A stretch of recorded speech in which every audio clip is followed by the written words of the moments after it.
নমস্কার, আপনারা দেখছেন হাই নিউজ। সঙ্গে রয়েছে আমি ঋতু। শুরু করছি নিউজ টুডে। আর শুরুতেই দেখে নেব আজকের হেডলাইন্স।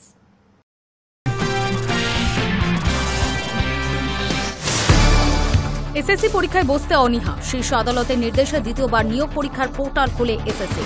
সেখানে অধিকাংশেরই অনীহা পরীক্ষায় বসার। গত 9 দিনই আবেদন করল 30 থেকে 35। দাগি অযোগ্য চাকরি প্রার্থীদের মামলা খারিজ করল আদালত। হাইকোর্টের পর্যবেক্ষণ, এসএসসির তালিকায় হস্তক্ষেপ করার জন্য এটি উপযুক্ত মামলা নয়। পরীক্ষায় বসতে পারবেন না মামলাকারী দাগিরা।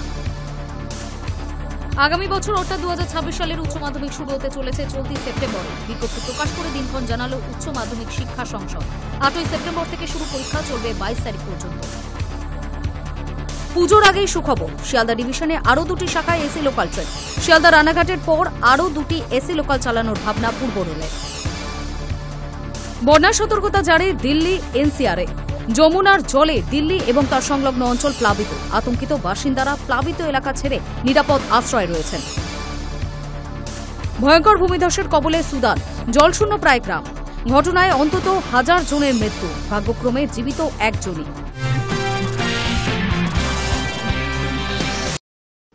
আধার কার্ড নাগরিকত্বের একমাত্র প্রমাণ হতে পারে না। বিহারের রাজনৈতিক দলগুলি নির্বাচন কমিশনকে এই নিয়ে নির্দেশ দেওয়ার জন্য যে দাবি তুলেছিল তা খারিজ করল সুপ্রিম কোর্ট। আধার কার্ড নাগরিকত্বের একমাত্র প্রমাণ হতে পারে না। বিহারের রাজনৈতিক দলগুলি নির্বাচন কমিশনকে এই নিয়ে নির্দেশ দেওয়ার জন্য যে দাবি তুলেছিল তা খারিজ করল সুপ্রিম কোর্ট। শীর্ষ আদালতের পর্যবেক্ষণ, আইন অনুসারে আধারে মর্যাদা নির্ধারিত হয়েছে। সেই মর্যাদা বৃদ্ধি করা সম্ভব নয়। বিচারপতি সূর্যকান্ত, বিচারপতি জয়মাল্য বাগচির ডিভিশন বেঞ্চ ভোটার তালিকার বিশেষ নিবিড় সমীক্ষা সংক্রান্ত মামলায় এর আগে জানিয়েছিল, ভোটার তালিকায় নাম তোলার জন্য অন্য নথির সঙ্গে আধার কার্ডও পরিচয়পত্র হিসেবে গণ্য করা হতে পারে। সোমবারের শুনানিতে তা আরও স্পষ্ট করে ডিভিশন বেঞ্চের পর্যবেক্ষণ, যাচাইয়ের জন্য অনেক নথির মধ্যে আধারও একটি নথি হতে পারে। বিহারের খসড়া ভোটার তালিকা থেকে 65 লক্ষ লোকের নাম বাদ যাওয়া নিয়ে মামলা শুনছে শীর্ষ আদালত। সুপ্রিম কোর্ট এর আগে জানায়, 1 সেপ্টেম্বর পর্যন্ত অভিযোগ জানাতে পারবেন ভোটাররা। তালিকায় নাম বাদ পড়া নিয়ে অভিযোগ জানানোর সময়সীমা বৃদ্ধি করার আবেদন জানিয়ে সুপ্রিম কোর্টের দৃষ্টি আকর্ষণ করেছিল বিহারের বিরোধী দল। সোমবার সুপ্রিম কোর্টে সেই আবেদন শুনে বিচারপতি সূর্যকান্ত ও বিচারপতি জয়মাল্য বাগচির ডিভিশন বেঞ্চ। লালু প্রসাদ যাদবের দল আরজেডির হয়ে শীর্ষ আদালতে সওয়াল করেন আইনজীবী প্রশান্ত ভূষণ। তিনি সওয়াল করে জানান, বিহারের খসড়া ভোটার তালিকা থেকে 65 লক্ষের নাম বাদ গিয়েছে। সুপ্রিম কোর্টের নির্দেশ থাকলেও আধারকে পরিচয়ের একমাত্র প্রমাণ হিসেবে ধরা হচ্ছে না। তারপরেই ডিভিশন বেঞ্চের পর্যবেক্ষণ, আধার আইনে আধারকে যে মর্যাদা দেওয়া হয়েছে তা বৃদ্ধি করা সম্ভব নয়। পুত্তস্বামী নির্দেশে 5 বিচারপতির বেঞ্চ আধার নিয়ে যে কথা বলেছে তার অন্যথাও করতে পারব না। Hi news network. পুজোর আগে শিয়ালদহ ডিভিশনে আরও 2টি শাখায় এসি লোকাল ট্রেন। পূর্ব রেলে রানাঘাট শিয়ালদহ শাখায় এসি লোকাল চলছে। 1 মাস ধরে চলা এই পরিষেবায় যাত্রীদের ব্যাপক সাড়া মিলেছে বলেও খবর। সেই আবহেই আরও 2টি এসি লোকাল চালানোর কথা ভাবছে পূর্ব রেল। পুজোর আগে শিয়ালদহ ডিভিশনে আরও 2টি শাখায় এসি লোকাল ট্রেন। পূর্ব রেলে রানাঘাট শিয়ালদহ শাখায় এসি লোকাল চলছে। 1 মাস ধরে চলা এই পরিষেবায় যাত্রীদের ব্যাপক সাড়া মিলেছে বলেও খবর রয়েছে। সেই আবহে আরও 2টি এসি লোকাল চালানোর কথা ভাবছে পূর্ব রেল। এই নিয়ে প্রাথমিক আলোচনাও হয়ে গিয়েছে। শিয়ালদহ ডিভিশনে 2টি লোকাল ট্রেন চালানো হবে। শিয়ালদহ বনগাঁ রুটে এবার ছুটবে এসি লোকাল ট্রেন। এছাড়াও শিয়ালদহ থেকে কৃষ্ণনগর সিটি জংশন পর্যন্ত আরও একটি এসি লোকাল চলবে বলে সূত্রের খবর। সেপ্টেম্বর মাসের শেষ থেকেই শুরু হচ্ছে বাঙালির সবথেকে বড় উৎসব দুর্গাপুজো। দুর্গাপুজো উপলক্ষে ঠাকুর দেখার জন্য বেরোন সাধারণ মানুষেরা। লোকাল ট্রেনে সাধারণ যাত্রীদের ভিড়ও হয় পুজোর দিনগুলিতে। নতুন 2টি এসি লোকাল চালু হলে যাত্রীদের মধ্যে উৎসাহ আরও বাড়বে বলেই মনে করা হচ্ছে। গত মাসেই Sealdah Ranaghat AC local train পরিষেবা শুরু হয়েছে। যাত্রীরা যাতায়াত শুরু করে দিয়েছে ওই এসি লোকাল ট্রেনে। আগামী দিনে অন্যান্য শাখাতেও এসি লোকাল ট্রেন পরিষেবা চালু করা হবে বলে জানানো হচ্ছে পূর্ব রেলের তরফে। সেই বিষয়ে এবার সিদ্ধান্ত নেওয়া হলো। সোমবার এই বিষয়ে সাংবাদিক বৈঠক করেন শিয়ালদহের ডিআরএম রাজীব সাক্সেনা। সেখানে এই 2টি ট্রেন চালানোর কথা ঘোষণা করা হয়। শিয়ালদহ বনগাঁ শাখায় এই এসি লোকাল চলবে। বনগাঁ থেকে সেই ট্রেন আবার রানাঘাট যাবে। শিয়ালদহ থেকে যাত্রা শুরু করে বিধাননগর ও দমদম স্টেশনে প্রথমে এই ট্রেন থামবে, তারপর দমদম ক্যান্টনমেন্ট, মধ্যমগ্রাম, বারাসাত, দত্তপুকুর, হাবড়া, গোবরডাঙ্গা, ঠাকুরনগর স্টেশনে থাকবে এসি লোকালের পরিষেবা। শিয়ালদহ কৃষ্ণনগর শাখায় শিয়ালদহ স্টেশন থেকে যাত্রা শুরু করে বিধাননগর দমদম স্টেশনে এই ট্রেন থামবে। এরপর বেলঘরিয়া, সোদপুর, খড়দা, ব্যারাকপুর, শ্যামনগর, নৈহাটি, কাঁচরাপাড়া, কল্যাণী, চাকদা, রানাঘাট স্টেশনে থামবে এই ট্রেন।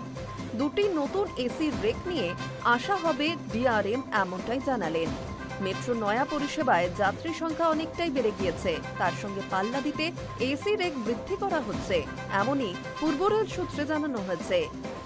শিয়ালদহ থেকে বনগা এসি লোকালে দমদম ক্যান্টনমেন্ট পর্যন্ত ভাড়া নির্ধারিত হয়েছে 35 টাকা, মধ্যমগ্রাম ও বারাসাত 60 টাকা, দত্তপুকুর 85 টাকা, হাবড়া 90 টাকা, গোবরডাঙ্গা ও ঠাকুরনগর পর্যন্ত ভাড়া রয়েছে 105 টাকা।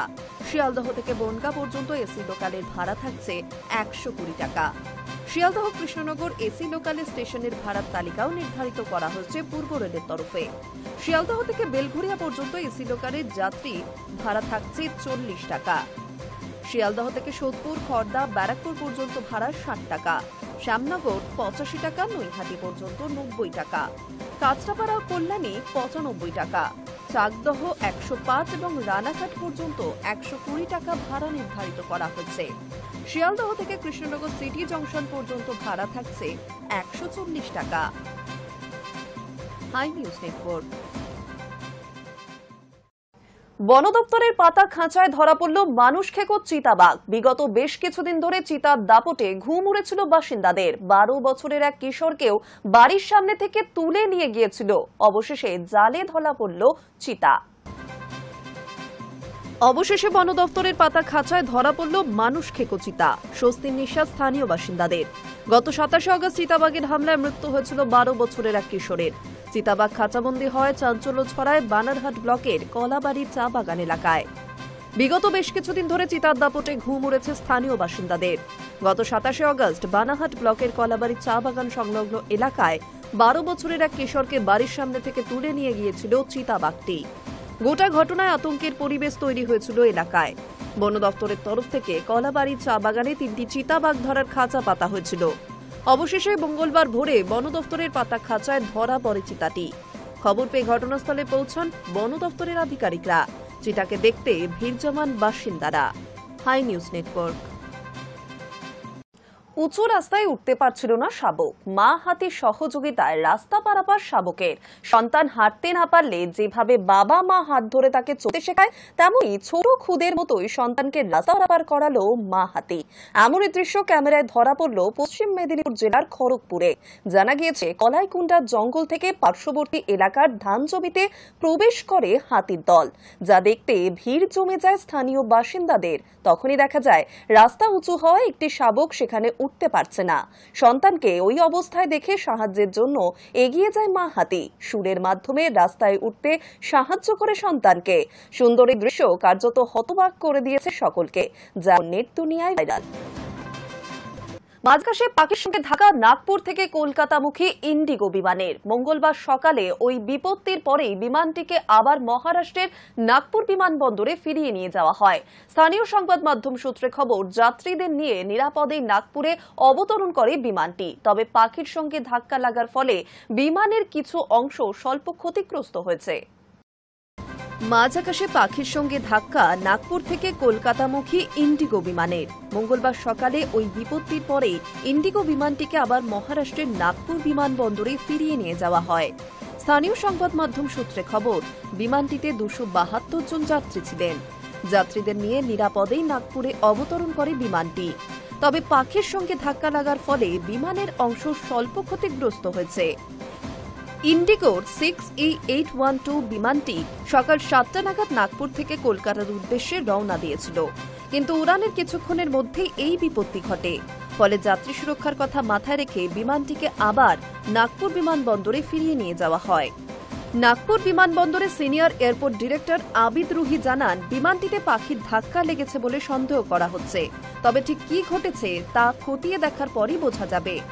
গত সোমবার মহারাষ্ট্রের পুনে থেকে দিল্লিগামী একটি বিমানকেও মাঝ আকাশ থেকে ফিরে যেতে হয়েছিল।